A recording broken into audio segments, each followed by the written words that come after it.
we have an amazing speaker today, and I'm looking forward to hearing more about your business. So Robin, if you would come on up.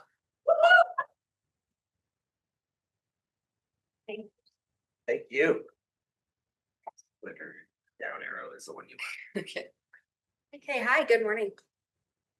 I'm not used to speaking with a mic, so we'll see how that goes. My name is Robin Reynolds, and I am the founder of Pivot Systems. So before I take a deep dive, what am I building, just in a nutshell? I just retired from a long career, and I'm starting a business to serve solo and small business owners, typically 5 years or less. And what I'm doing is building, streamlining and simplifying their business processes. When I say processes, just real quick, I know I only have 6 minutes here. I mean tools, systems, everything that runs your business on the back end, not necessarily how you serve your client directly. So some people call that operations. And I know that when we start a business, we have this huge vision, we're really passionate, and then we can pretty quickly get overwhelmed by the administrivia and a lot of the urgent details. So I'll talk some more about that as we go on. Obviously, this is not a pitch. I'm brand new to this. I'm really in the planning phase, and I have a lot to learn. So thank you so much for your expertise here. The problem I'm trying to solve is the one I just sort of summarized. We start a business, and then right away, we're kind of drowning in that day-to-day. We had a vision, we had a strategy, we want to achieve that, but dang on it, we can't find the time or the mental space for that. I'm a systems engineer. I have some other formal education as well, and I have a slide about me. But what I have found by doing a bunch of interviews throughout our local business owner community are these themes. And I would love you to validate these when we get to the discussion part. People have said, hey, I can't even lead my business because I'm drowning in it. I started this thing, I love it, I want to love it, but it's killing me. I know I can make things better, but I really just can't find the time or the mental focus to even know where to start. A lot of people really are just kind of grinding through the gears of everyday business, but they aren't sure on their vision or goals, which is important. And a lot of people are just losing themselves in their business. This is a quote, the last one. Someone said to me, I can't take my foot off the gas because I'm so afraid of failing or just losing it all. So they feel caught in a cage of their own making, which is not what we all want, right? The solution is not working harder. I can tell you that. If you're already working hard and you're doing your best, that's not the solution. It's just the solution for more burnout. The solution is building processes or systems that work for you and right-sizing those. So, why can I help? As I said, I just retired. When I look back on my career, and it's mainly been in one business, one corporation, but I've had many, many roles there, led different teams. No matter what role I have, I realize there's a common thread, which is I love people, I love building relationships, and I'm good at it, and I love process. Not because I'm pedantic and OCD and I want to overconstrain, but because of the right level of processes will make your life easier, and they'll kind of disappear into the background. So when I thought about starting a business, these are the things I decided to focus on. I do have 20 years of experience. I know how to balance process, like I just said, that makes sense, but also we can't implement so much process or systems that you can't get the results, that you can't work with your clients on a daily basis. It absolutely can't be disruptive. So there's a sweet spot there of balance. I know how to make complex systems work better and look smoother on the surface and kind of pull the complexity to the back end. I'm really good at transitioning manual and expert-based systems to more automated or digital processes. I do have formal education and experience, but what's relevant here is I have these certifications. I'm a systems engineer, but I also have certifications that I really use in project management. So I think that kind of feeds into this as well. And now I'm applying all of this to business operations. So I know what I'm good at. What I'm learning is, first of all, different words, different language that will land with business owners. And I really need to learn, how can I take my systems into something that business owners understand and need? So that would be something you could really help me with. Principles, whether we like it or not, whether we know it or not, every single one of us are in a rapidly transitioning technological environment right now. If you have a very simple business, you may not need as much process or automation, and that's okay. Unless you're getting ready to retire in 6 months, every one of us who owns a business needs some level of processes. It's just the way the world is moving, and it will be very hard for us to keep up if we can't implement some level of this type of framework. So I like to focus on foundations, not the newest bell and whistle, not the greatest capability that just came along, but how can we build things that are sustainable over time? And I really focus on understanding and controlling your critical workflows. Some people know that, some people don't. We can start from scratch. And then it's the inputs and outputs, the critical information flow from that workflow. And then I only recommend something if the return on investment is absolutely clear, because we're not here for busy work. We're not here as a hobby. So I really want to make sure what we implement makes sense and helps you. Quick word of disclaimer, even the best processes and systems only work if they're implemented effectively.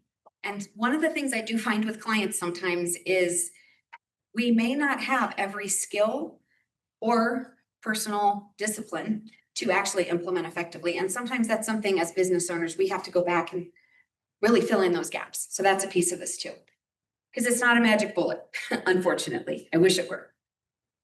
So real quick, so you can help me weigh in on my business model. How do I work? I always have an initial strategy session with someone that's just saying, hey, well, how is your business working? What are your biggest concerns? And are we a good fit? And how can we move forward?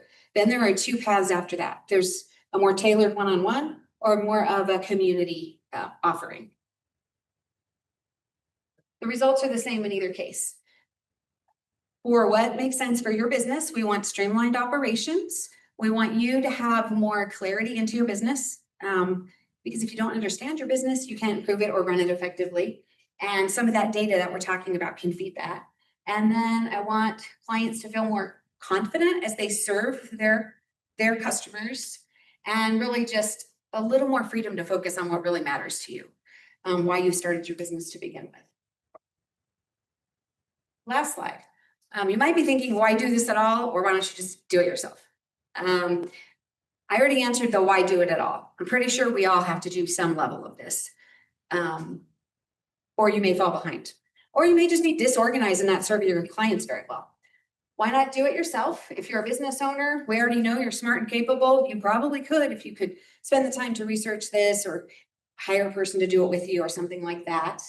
Many of the people I talked to said, I just don't have the skill set to do this. I don't want to do it, but really the main thing people say is, I don't have the time and I'm already overwhelmed. So please don't add this to my plate. And that's actually one of my challenges. This is my last slide, so I'm going to show you what my challenges are. What I've learned is kind of a nod to what I said a moment ago. It's often a mix of, do people have the confidence in the digital realm or in the process and system realm to implement these things? Sometimes they could do it, but they don't have the confidence and they're afraid to. Often they're just missing a critical skill set, and most often they're just missing the resources, time, energy, whatever. So sometimes the smartest way forward is just getting someone who knows how to do this to help you. Quicker, easier, cheaper, and it's going to work when it's done.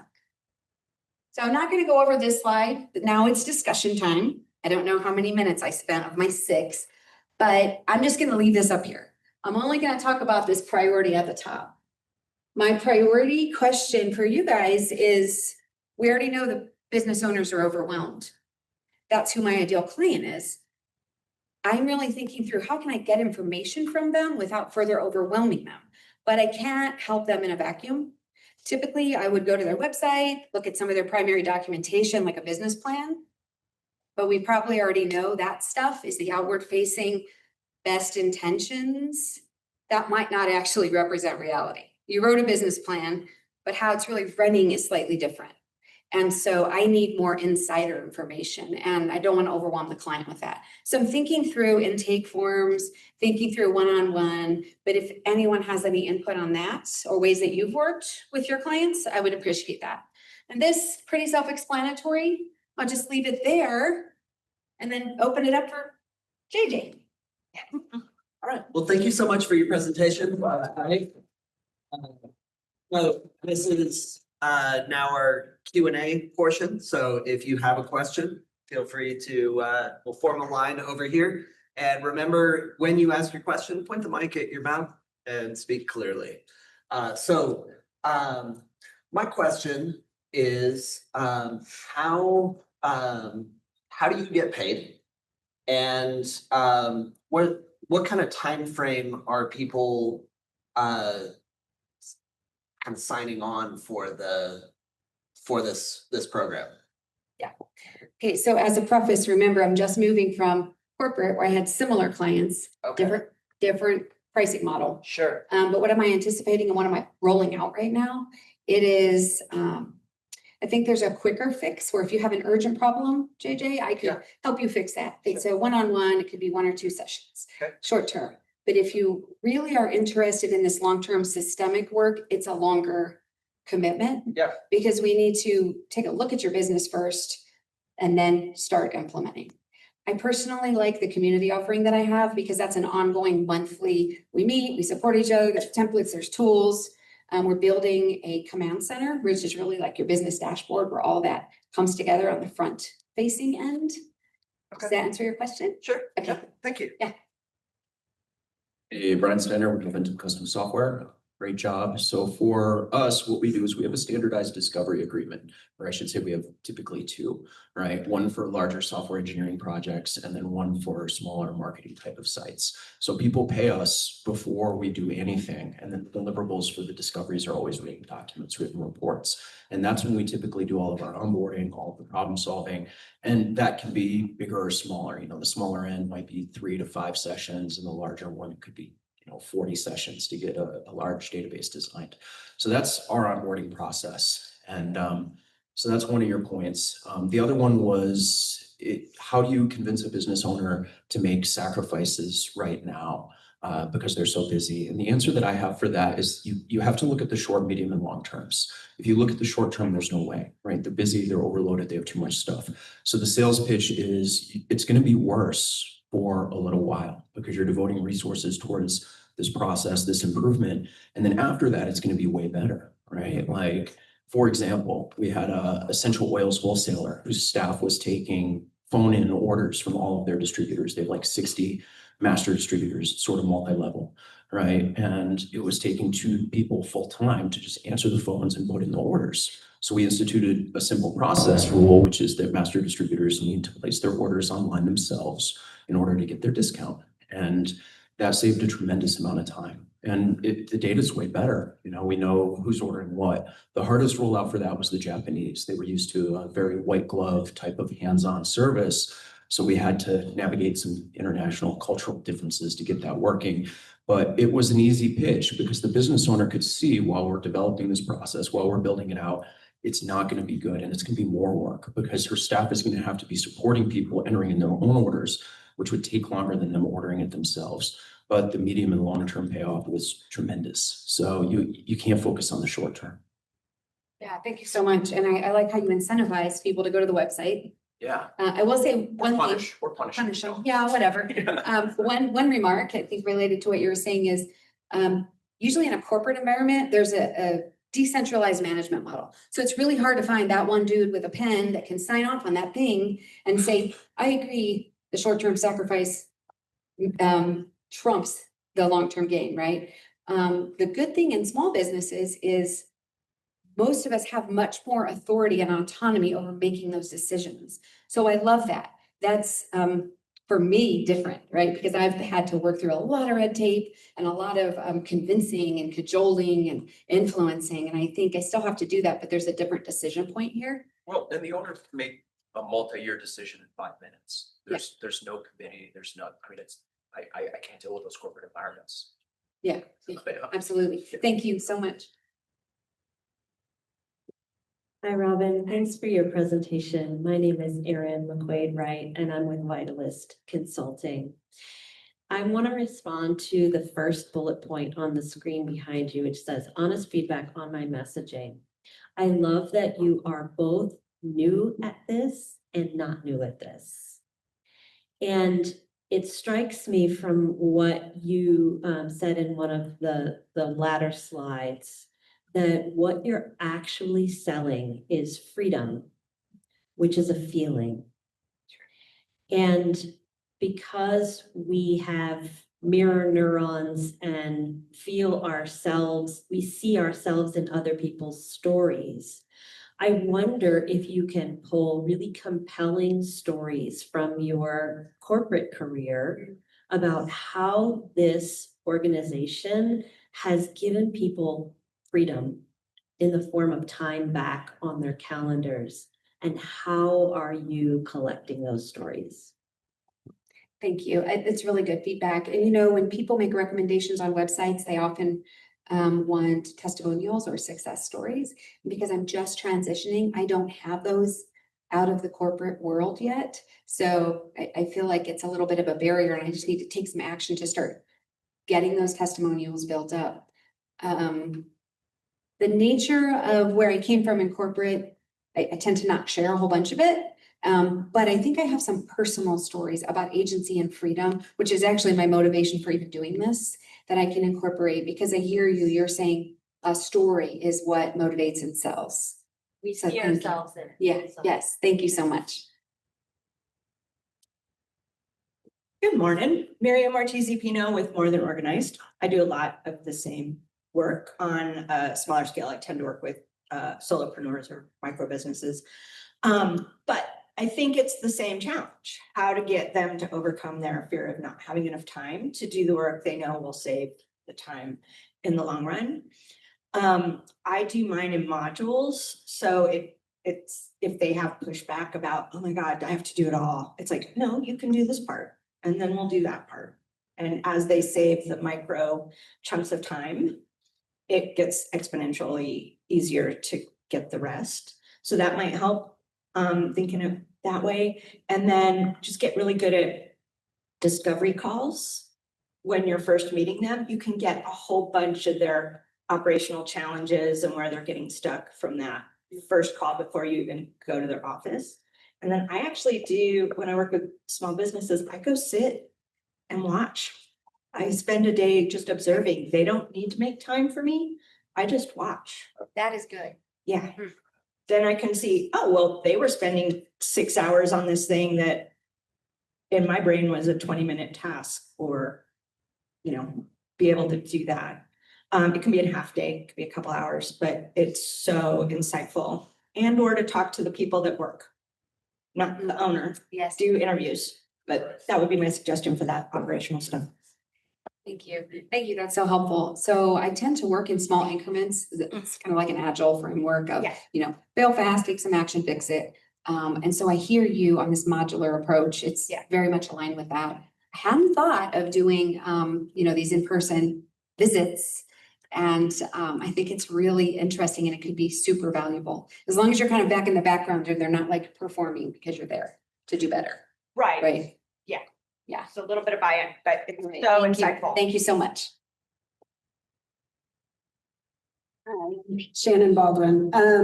So some feedback is that I'm watching this presentation and just being like, oh, she's talking about me. You, Shannon. It's me. A lot of people said things that I was already thinking, so I'm not going to go back over those, but something in your messaging, you're very good at connecting, and you have this very kind, non-judgmental approach. Because I think not all, but a lot of people who start businesses are visionaries with a big picture, and we like all of the big interesting things, but the day-to-day and the details and all of this sort of work, we feel like we should be good at, but we're not good at it. And we don't like it, and it's not fun or interesting or life-giving. Yes. And so we tend to avoid it. And I think it's helpful in your messaging to make that connection, that it's just like, this is a very common experience. I have a partner that I do collaboration workshops with, and this is something we run into, where it's like every business thinks they're uniquely bad at collaboration. Mhm. And the reality is just big groups of people are bad at collaboration. Yes. It's not unique to that. And so when you can let people know, like, this isn't just you. And even though you don't have testimonials yet, you've seen these experiences, you know the stories. And so you can tell the story of the struggle and just say, listen, I've seen this. this is, lots of people are not good at this. Yes. You know, you came into this because you had a vision, not because you were really good at administrative work, right? Let somebody else help you to do that so that you can do this. I think there really is something big in removing the stigma Mhm. of not being good at something. Yeah. That gives people the freedom to can be like, oh, they can just have someone help me do that. I love it. And I'm really resonating with that because a lot of us, if we had success in our lives and we decide to start a business, we're probably a little drivery and we have multi interests and all of that. And it is hard to admit when something doesn't fall right within our skill set or that we need to learn. I'm the same way. And by the way, it's the same way in corporate because it's just people. The communication and the collaboration was really not that great. It was a constant struggle. I think it's a person thing.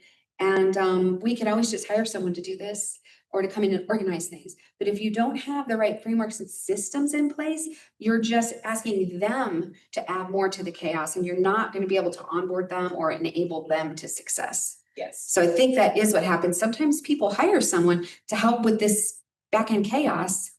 And unless they're gonna really do something like this, it's really hard for them to put something in place that's sustainable based on your current, Right. systems that may not be interconnected. So this is very helpful. Thank you. Good morning, Calvin Ward with Concierge Massage Spa. I had a question, but before that, I wanted to say, I like the comment that the young lady was saying when she said, just go in and just watch the process. I love that. I'm a Lean Six Sigma black belt and I'm Kaizen, so I love just observing and looking at processes. My question is, with business consultants, there are degrees in everything. Every business consultant is not the consultant for every business. So I know, they bring marketing, business planning, some other things to it. So here's my question.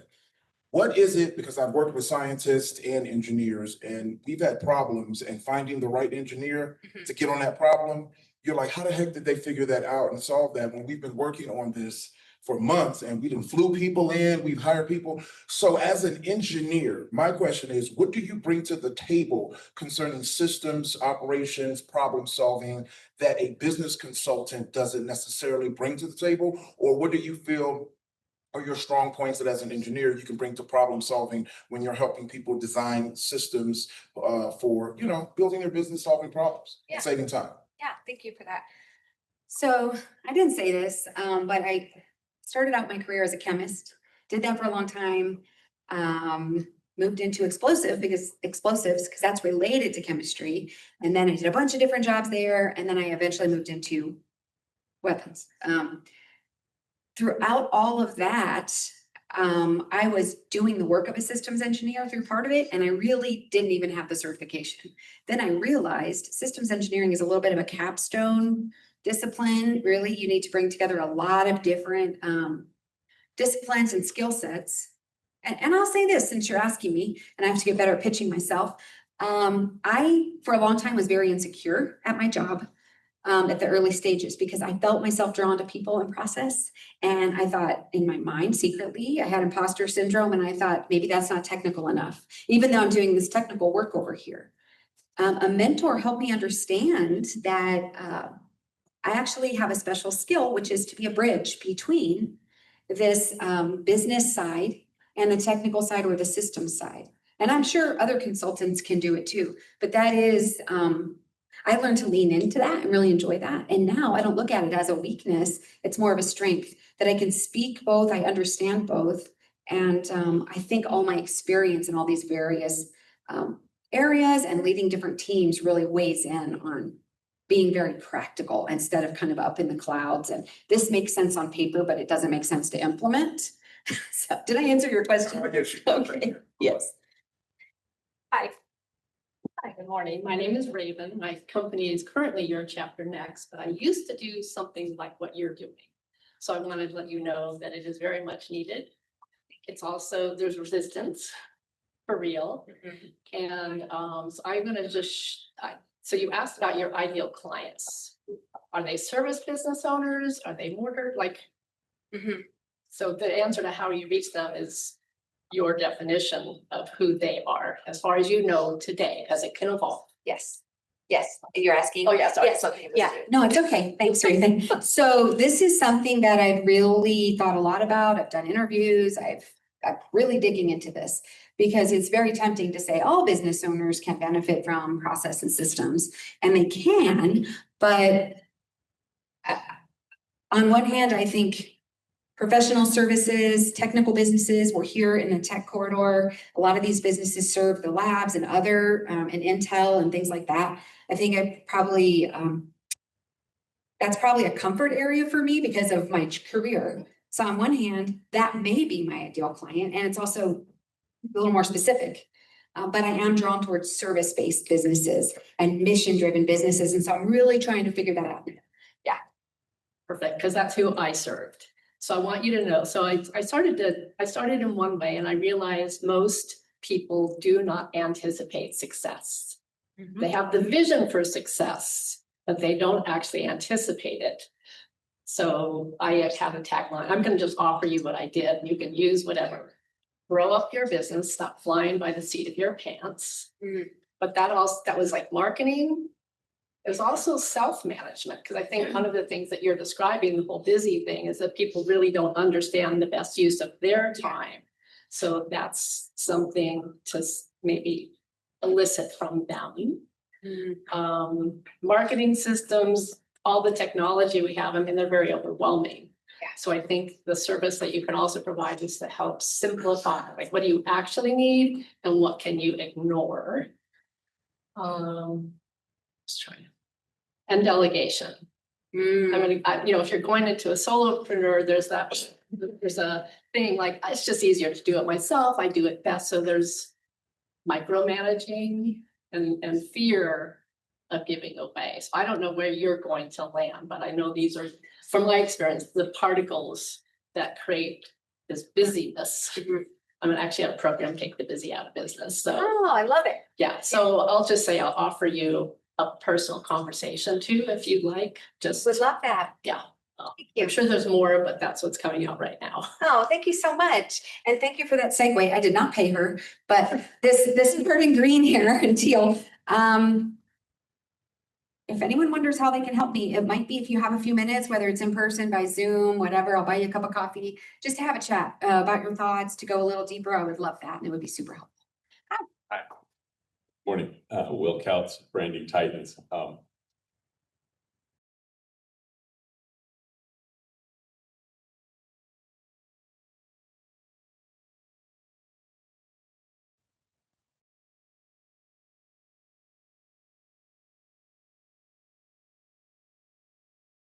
Has to do with freedom and agency.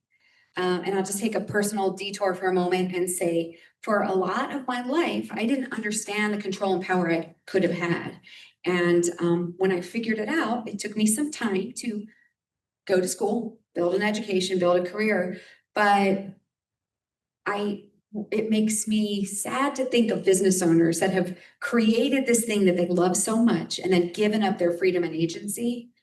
I think we all have different choices, but I think we got blind to that because we get inculcated into whatever we're in at the moment.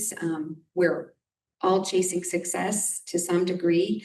And so I think I'm just very motivated by all of this, how we can have a lifestyle, not a business, but a lifestyle that we love, and the business should support that. Right. Answering your question? Yeah. Yeah, okay. So now, why do you do what you do for your clients? What I just said. No, no, but really, that is why I do what I do for my clients. It's the same thing. I want to create freedom and agency in my life, but I also want to build and positively influence in the world. And this is my small way of doing it. I actually think it's very impactful if done right. And that's why, because I want to give back and I want to pass along this precious lesson that I learned, which is we create cages of our own, especially here in America, right? I mean, there's some other places that maybe that's not the case, but here, all of us, we have choices. And sometimes we don't take advantage of them like we could. And so that's my motivator. Awesome. Okay, have you ever played the $1 Million Game? Does anybody know what the $1 Million Game is? So you write it down, I'm gonna spend $1 million. and you got 30 seconds to spend it. Mm. And then when you're done, you start over with another million, spend it. You can't spend it on the same thing twice. You said it was the same answer. Mhm. When I ask you, what do you do what you do for your clients? Yep. But then you elaborated on it. And you expanded on it. Something you said about testimonials now, because you're just starting out again. You don't necessarily need testimonials. If you focus on your story and you go back to the relationships that you've had over the years, you can get stories from those folks that already trust and know you that will function as testimonials. And then you said a word in the beginning, in some part of your presentation that caught my ear that I've never heard before. And if you build a story around that word, which it's like administrivia, that is killer. You could coin that. That could be I'm yours. sure I didn't make it up, but I'm gonna look it up and find out. That's okay. I'm You switching can- my business to that. you can still use that. So building the stories around that, and then how handling administrivia, and somebody's going, oh, it's administrivia. Then they're gonna watch the video, read the article, whatever you put out connected to that. That's how you hook, that's your hook for capturing attention. And then you lead them to the freedom through your story. Freedom's what you're creating. Yeah, that's great. Thank you. You're welcome. And that was helpful. Something I meant to mention, I usually do, is the difference between a job and a thriving lifestyle business. And that's kind of what you're talking about there too. I think I need to define those sometimes when I'm talking. And we all know what a mind-numbing job is, that we have to clock in and clock out. No, we got one online. Luis, do you want to unmute? Good morning. Good morning. Can you guys hear me okay? Yes? All right. Hey, Robin, great presentation. This is validated, 100% needed in the market. Yeah, I've spent the last 20 plus years behind the scenes supporting entrepreneurs and small business owners. And at the end of the day, your services are definitely in need. So I wanted to validate you on that, right? My question is this, right? So you talk about operational challenges. Well, that's, specific to a particular area of business. Can you maybe try to drill down a little bit more to a specific problem that the business owner faces? For example, within that operational challenge, maybe it's a focus on time management, right? Owners and teams, they often wear too many hats, leading to burnout, drop balls. Maybe if you could maybe shift that slightly so that when you're maybe putting out your marketing content on social media, you're targeting that a little bit better. Would that be helpful for you in terms of getting your foot in the door to explore everything else? Thank you, Luis. I think it would be helpful. And in 6 minutes, it's hard to say this, but let me add this. When I say operational processes, there are a lot of things. It depends on what kind of business you are, but we're all collecting leads. We all managing customer information. Some of us have more data than others. If you're a lawn care business, you may not have a ton of data except your leads, your client information, your invoicing, your billing. But most of us probably have more data than that. So I do tend to focus, Luis, on data flows, integration of tools, simplification. There are so many tools out there, by the way, that are redundant, duplicative. They're changing literally as we sit here right now. You're going to go back home and your CRM is going to have another AI bell and whistle for sure. And so we have to take a look at them and figure out how can we maximize our tools? What do we actually want to use versus what not? We can't even get to the tool part though, Luis, if we don't do some foundational work in most cases. What are you really trying to do over there? Even as simple as, are your folders and files organized, which sounds super simple and maybe too administrative in nature, but it's not. Because if you can't find your stuff and you don't feel confident, that is the foundation that you're using to build everything else. So I think I do need to make all of that a little more clear and my messaging. Thank you for highlighting that wasn't that clear. Make sense? Oh, yeah, no, it wasn't the point of clarity. It was just a thought that, that might maybe, provide, some insight into getting somebody, curious about the service that you offer by solving a specific problem that they have. And in this case, right, I struggle using my CRM on a daily basis to communicate effectively with my customers, right? And so maybe it's that, hey, if you have this particular challenge, I have a simple 3-step process that you can use. Let me tell you about it. Let's book a discovery call. And then from there, you can go through the enlightenment process and uncover all the other things that they need help with, right? Yeah, this is helpful. And one thing I've been thinking about, more than thinking about, I have a draft of it, is the folder and file organization. That's kind of a hook, I think, it could be for a lot of people if they're a little scattered there. I have some very simple automation, a script that I wrote, and also some good practices on nomenclature and how you handle files and configuration management, that if you just get them in your head and you bring them into your business, it can make your life a lot easier. So I think that's the beginning, Luis, something like that, to show value and actually create some real value. So thank you very much. Anything else? Oh, no. Okay, thanks for weighing in. Try to make it quick. I know we're running out of time. Hi, Carlos Romero with Payroll Wall. You talked about freedom. You talked about processes. I think for me, when you say processes, I feed into that because every part of my life is a process.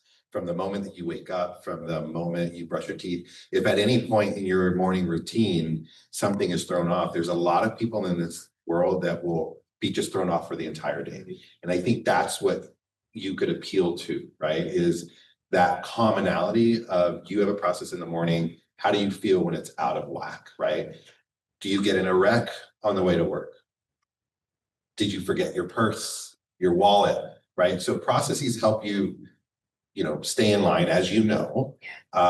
For me, I would totally love to talk to you, right? I'm all about process. I write processes all the time, at least once a week, twice a week. So for me is if your target audience is a smaller business that you're trying to help, like a small business owner, it's trying to give them the understanding that these processes are there to give you that freedom during your day. Yeah, that's very helpful. And something that I'm just starting to realize, you're confirming it for me. It's been dawning on me the last couple of days. I tend to focus on the business overwhelm, but that's not just what creates overwhelm for us. It's all of it. It's, did you get up and couldn't find your toothbrush and tripped over the dog or whatever, and that started your day off wrong, and then you tried to drop the kid off at daycare, you didn't know it was closed because it was a holiday.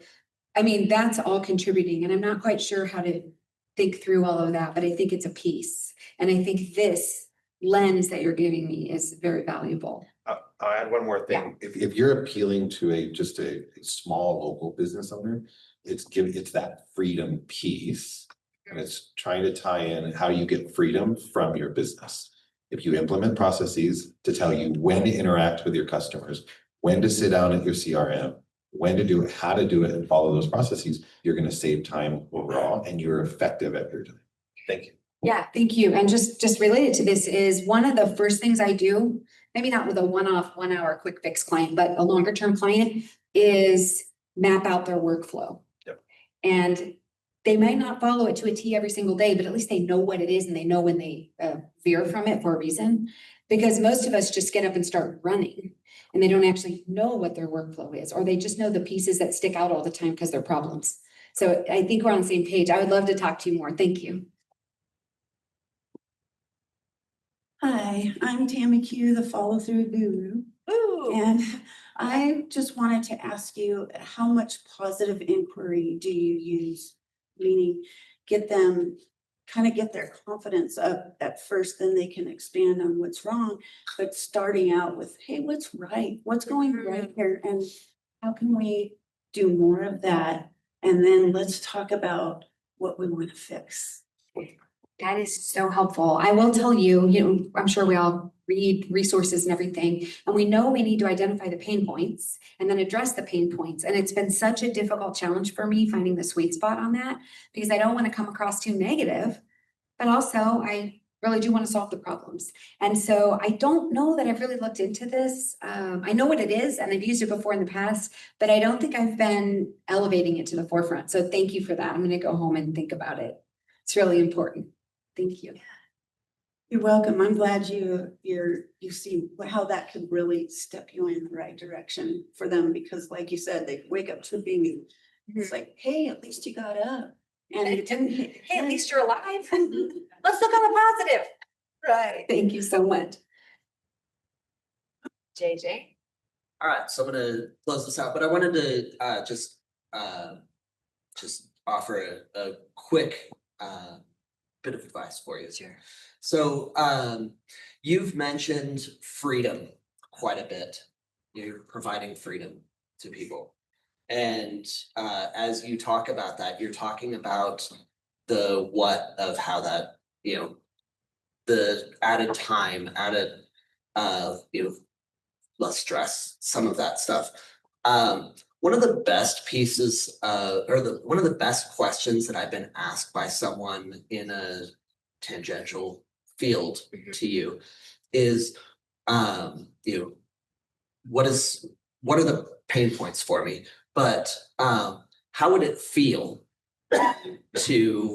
what would it feel like for that not to be a pain point anymore? And so, it provides it gives them that emotional attachment where, I can sort of conceptualize what having more time would look like.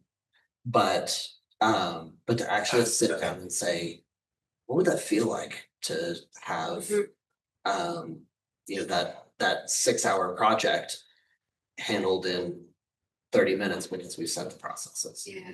So I just encourage you to think around, what would it feel like? So. Yeah, thank you. That's helpful. I think what we're saying here in a couple of ways is I need to hook into a little more emotion and story and feeling. And this is really good for me. Thank you. Everyone, thank you for your help. This has been great. And I have 2 more questions for you. Yeah.